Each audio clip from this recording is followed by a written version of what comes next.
алмаймыз, біз қозғалмайық, біз қозғалсақ өте қиын болады. Сөйтіп, отандық өнімдердің витаминдер жалғыз алтын көпіртікін алып іше деп отырған жоқпын. Бәрі қайсыны ыңғай келсе, соны алып іше беріңіздер. Бірақ өзіме алтын көпіртікі ерекше ұнады. Содан кейін тамаша ханымға рахмет айтқым келіп отыр. Алтын көпірдің біріншісі шампундары, ішкі ағзамды тазарттым. Шампундарын қолдадым, мынау химияға салып, бұйралаған химияға салып күйдірген шаштар жанданды. Содан кейін кеше 2 күн болды жуып жатырмын, терім жұмсақ. Ол енді осы компанияның өнімдерін ары-бері жүгірмеймін. Ары-бері ананы мынаны тыңдаудың керегі жоқ. Болды, осы алтын көпірді компаниясының ішіне кіріп, осымен тереңірек жұмыс жасап, жаңағы басшысына косметика шығаруды, жаңағыдай маска шығаруды, массаж жасайтын майларды шығаруды ұсыныс етіп, сол кісімен бірге жұмыс жасағым келіп жүр. Осы компаниямен бірге, жаңағы Тамаша ханым бар, жаңағы Гүлмира, Елмира деген Сенбай мырза бар. Өстіп жұмыс жасаймын деген қыздар және де келді. Мен енді басқа компанияға ойымды бұрмаймын. Неге десең, көп нәрсені білудің керегі жоқ, бір ғана нәрсе жетеді. Өте әдемісіз, мен сізді кеш көрдім дейді. Кеш көрсеңізде де бола береді ғой. Ер адам емессіз ғой, әйел адамсыз ғой. Көре беріңіз. Қоңырат шығып және ренжіп жүрмесін енді ғой. Мен сіздерді күлдірем деп, өстіп сөйлеймін деп, аузымнан таяқ жиқап жатырмын кейінгі кезде. Жарайды, не тұр ода? Ер адам ба, әйел адам ба білмеймін. Енді қараңыздар, кеше үйрендік аяқ массажын ба? Кеше не үйрендік? Кеше бет массажын үйрендік. Бет, кеуде массажын үйрендік. Кеше кеуде массаждар өкпе қызметін жақсартады, одан кейін жүрекке пайдасы бар. Мына өкпеміздің қызметін жақсартып жүрмесек болмайды қыздар. Тауға аптасына бір рет тауға шығамыз, тауға шықпасақ, жаттығу жасаймыз. Одан кейін жаңағы өкпенің қызметін жақсартатын жаңағыда витаминдерді ішіп жүресіздер, өйткені туберкулез болмау керек, туберкулез жұқпалы ауру, өкпенің. Одан кейін кешегі нүктелер өңеш ауруына өңешке пайдасы бар. Одан ауру деген қоспай қойшы. Өңешіміз көркем болып тұрады, қызметі жақсы болып тұрады. Одан кейін мойнымыз әдемі болады. Одан кейін мына йогаға қатысып жатқан қатындар мына жерімізді кетіретін жаттығуларды күшті жасап жатырмыз. Байқадыңыздар ма? Содан кейін жауырынымызды ашатын жаттығулар жасап жатырмыз. Одан кейін бөксемізді ашатын жаттығулар жасап жатырмыз, қынабымызды тарылтатын жаттығулар жасап жатырмыз. Өте жақсы. Естеріңізге сақтап алып, үйге барғанда соны күніне 1-2 рет қайталап жүріңіздер, Так, енді бүгінгі үйрететін массажым. Бүгін нені үйретем? Бүгін қолдың массажын үйретем. Одан кейін жатыр массажын үйретем. Одан омырау массажын үйретем, Алла қаласа. Одан ертең бас массажын үйренеміз. Или болмаса бүгін түстен кейін бас массажын үйренуіміз мүмкін. Таңертең қазір қол массажын үйреткен кезде, қол массажы ұйқысыздыққа өте жақсы көмектесетін Х көше деген нүкте бар. Сол Х көше деген нүктені басып ұйқысыздықты емдейміз. Жаңа витамин ішеміз, нүктені басамыз, ұйқысыздықты емдейміз. Түстен кейін ұйқыларыңыз келе бастаған кезде бас массажын үйретемін. Бас жасаған кезде ұйықтайсыздар. Енді қол аяғы жарты жан боқаған үйде дәрменсіз жатқан ағалар болады, тәтелер болады, ондай кісілер бар ғой өмірде. Ол кісілерді қайтеді екенбіз? Алдыменен қолына массаж жасаңыздар.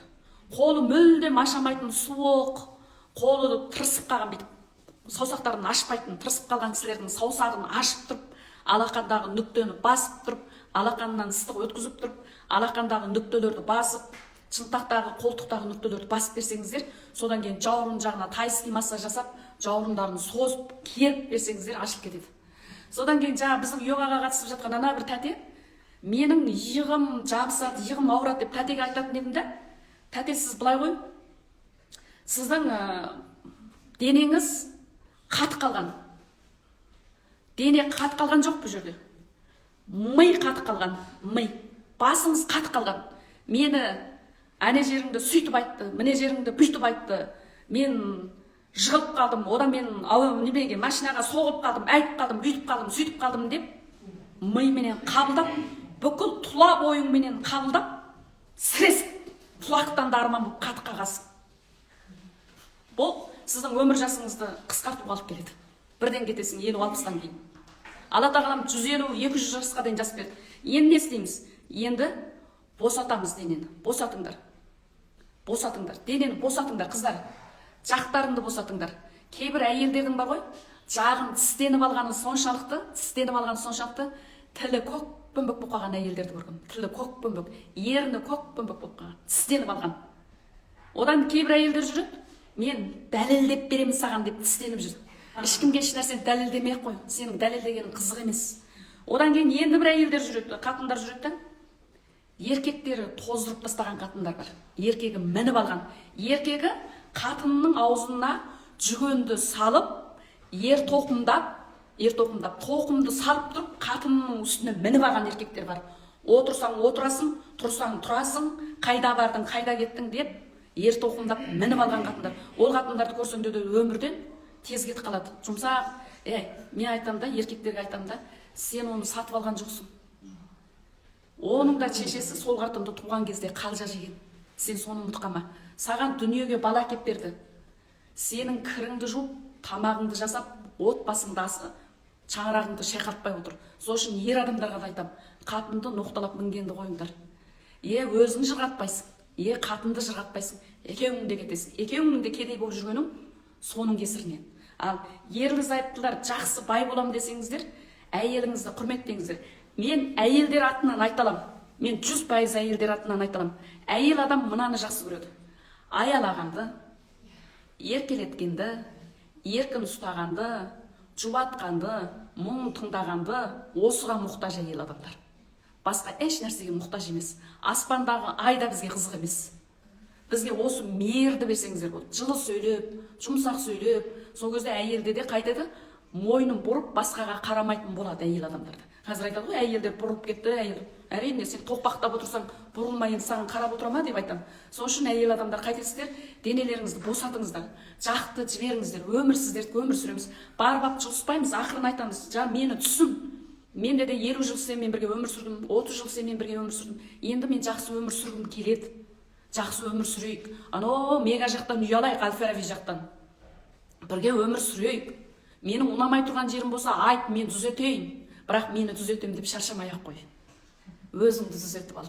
Ешкімді түзетіп шаршамай-ақ қойыңдар. Әркім өзін түзету керек. Кеше йога үйреткенде көрдің бе? Әр адам өзінің денесін көтеру қиын ғой. Өзінің денелерін көтергенді көрдің. Жамбастарыңды көтере алмай жатсыңдар. Аяқтарын, адам өзінің денесін көтеру қиын. Өзгенің денесімен алыспай-ақ қой.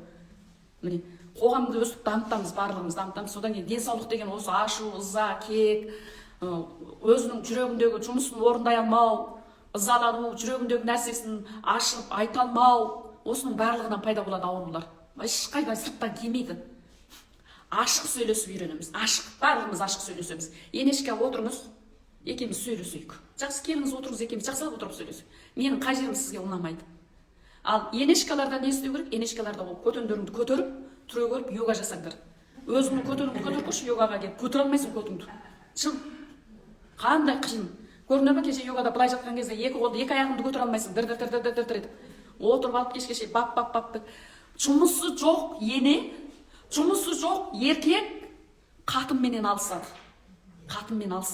Жұмысы жоқ қой, оның істейтін жұмысы жоқ. Содан кейін қайтеді, алысады. Ал енешкаларға айтарым, кәрі емессің. Түрегелді маған келді, мына сетуви бизнеске кір. Бұл жас талғамайды. Пенсияң бар ма? Пенсияңды алда келді, сетуви бизнесқа кірді. Тиын тебеніңді тап. Еле болмаса, тиын тебен таба алмасаң да, сол жердегі әйелдермен сөйлесіп, сол сетуви бизнестің қолын жуып, сол жерде өзіңді өркендет, үйде отырып алып алыса берме келіндермен. Ал жас келіндер не істеу керек? Жас келіндерде оқыпты, тиянақты, іскер, пысық, табанды болу керек. Лып, жып деп әрекеттері тез. Мына миымызды үстіне, бұрынғы сасып қалған миымыздың үстіне және де бір миды қосып, дамиық, бәріміз дамимыз. Осыдан шыққаннан кейін массажды тастамаңдар, қыздар. Жалғастырыңдар. Үлкен кісіге массаж жасатуға адам келмейді деген өтірік сөз. Өздерің жеке кабинет алып, ашыңдар. Мына сабынды да сөмкеңе салып ал да көтеріп жүріп, чайға барсаң, чайға барған жеріңде сат. Тойға барсаң, тойға барған жеріңде сат. Қай жерге барсаң, сол жерге көтеріп алып сата бер. Дұрыс қой, тәте. Сөмкелеріне 3500 теңгеге адамдар сабын алмайды емес, алады, бәр жерде алады. Әуе десек 5000 теңгелік сабындарды да алады. Оның жанында мынау арзан және таза өнім, түсіндірадым ғой, Сонда біз қайтеді екенбіз, денсаулықты қорғау үшін кейбір әйелдердің бар ғой, ызаланғаны, ашуланғаны, ішінде кегінің жиналғаны соншалық, мына құлақтары көгер қалған әйелдер бар. Құлағының тамырлары жарылып қалған әйелдер бар. Құлағын ұстасаң, құлағында жаны жоқ әйелдер бар. Ренжігені соншалықты. Ана ішке жиналып қалғаны соншалықты. Ішімдегі хүх деп шығарда, күнде таңертең тұрда, мына екі қолың саусағыңды алда, құлағыңның түбіне бүйтіп, мынаны жаса, жоғары төмен жасат, құлағыңды бүйтіп уқалап, құлағыңды бүйтіп қағып жіберіп, витаминіңді ішіп жіберіп, түрегел Айнұр, тұр орныңнан деп орнынан тұрып, жаттығуларын жасайсыңдар. Одан жауыны жабысқан кісілер және де көрсетіп берейін. Көбінде сол жақ жабысады ғой, тәте, былай ұста да мұнан артқа қарай иштер, денеңді тік ұстап тұр дейді. Тік қозғалтпа денеңді. Иштерген кезде мынау ашып ауырады ғой, ашып ауырғанда шыда жаным шыда. Онсыз да өледі екенсің ғой, денсаулығыңның бәрі қатты ғой деп. Иштер, бәрібір өлесің. Иштер, жырылса жырылсын, сынса сынсын, сол көзде көресің. Бірақ еш нәрсе болмайды. Просто мына жерде қатып қалған блок, шектеу тұр. Соны қайтесің, алып тастасаңыз болды. Бұл менің денсаулығым, бұл менің денем. Мен бұл ауырып тұрған денеден бас тартамын. Бұны жасаған менмін деп өзің ойында. Бұл ауруды жасап тұрған менмін. Енді мен осыдан бас тартамын деді. Ұстана артқа қарай тарт. Одан екінші қолыңды ал да, міне түсір. Күшпен түсіріп, күшпен көтер. Міне түсір. Мына сіздер ербең етіп билеген бар ғой. Сіздің мысалы буындарыңыздың бәрі босап тұрса, ол пайдалы. Буындарыңыз босамаса, ербең етесің, бірақ ертесі күні ауырып қаласың, денсаулыққа зиян. Сол үшін мынау сіңірлерді созып, буындарды ашып, босатып, жібітіп алып, одан кейін барып билейсің. Түсінді ғой, одан кейін бір жаттығу бар. Міне, жаттығу, оны да көрсетіп берейін, түсіріп алыңыздар, Алтын көпір компаниясының бар ғой, маскасы да керемет екен, қыздар, маскасын алыңдаршы, мен міне. Бір күн жаққандағы бетімнің нәтижесі, Міне. Тұрамыз. Мұны аяқта ақырын бит көтеріп алып, былай қарай қойып, қолымызды көтеріп, ішке қарай отырамыз. Отырып, қолды артқа қарай беріп, бит кетіріп, барып, өстіп жарты сағат тұршы.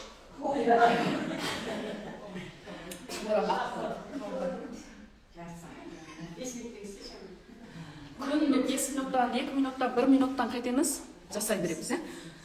Енді қол массажын 35 минут жасап бересіздер. Қол массажы барлық адамға жасалады. Қолы сынған кісілерге де гипстен шығарғаннан кейін жасап бересіңдер. Әсіресе инсульт алған кісілердің қолынан бастайсыңдар. Қолын көбірек жасап бересіңдер, одан кейін аяғын жасайсыздар, одан кейін барып бетін жасап, бірақ басына жоламай ақ қойыңыздар. Қолын жасасаңыздар болды, аяғын жасасаңыздар, көбінде тұрып кетеді. 35 минут жасалады. Енді одан кейін бас массаж. Бас массажының пайдасы да өте зор, керемет. Оны қазір сабақ барысында айтып беремін. Қазір уақытымызды сірә кетпей, орын қоясыздар, қолдарыңызда жүндеріңіз жоқ, саусақтарыңыз әдемі, білектеріңіз салбырамаған, әдемі оқтаудай бір қол жатасыздар. Мен массаж үйретемін. Қыздар, мен сіздерге ең соңғы ретке айтып берейінші, сіздерге көп нәрсе. Мысалы, көп әйелдер бар ғой. Көп әйелдер немқұрайлы қарайды. Кеше мен сіздерге айтып отырмын ғой, мен сіздерге оқуға келе жатқанда не деп айттым? Қыздар, қолдарыңның, аяқтарыңның түктерін алып, тап-таза болып келіңдер деп айттым ба сендерге? Көкпада айттым, Кеше қарап отырсам, бақайларының жүндері өсіп кеткен. Мысалы, сіздерде барлықтарыңызда бай бар ғой. Мысалы, әйел адамның бақайы, санында, қолында жүн түк болмау керек. Әйел адам майда болу керек. Майда болу керек. Мен жүні бар, жүнді өсіріп алып жүрген әйелдерді көріп, мен жеркенемін. Әйел адамдар ол түгі бар деген ер адамдарға жарасады. Әйел адамдар ондай болмайды. Содан кейін міне жерінде түгі бар қатындар көп. Алыңдар ананың бәрін алып, мына қолтықтың түгін алып, тіпті барлығын алып, тап-таза жүреміз, жарай ма? Өйткені өзіңді сүйсеңші, бұл өмірге келгеннен кейін әдемі болып жүреміз. Сұлу болып жүреміз. Мына қартайған сайын денсаулық бұзыла бастайды. Сұлу болып жүрсең қалай? Денсаулығың күшті болады. Жарай ма? Жақсы, әзір әдемі бір қол жатамыз. Жақсылап отырып, мен нүктелерді көрсетемін. Ал отандық өнімдерді алам деген қыздар 8747 495 74 89 нөміріне хабарласасыздар. Және де отандық өнімдерді, маскаларды алам деген қыздар Жұлдыз, мен бәріміз бір жұмыс жасаймыз. Бізге лақтыра беріңіздер. Қайсымыз жауап береміз, содан ала беріңіздер.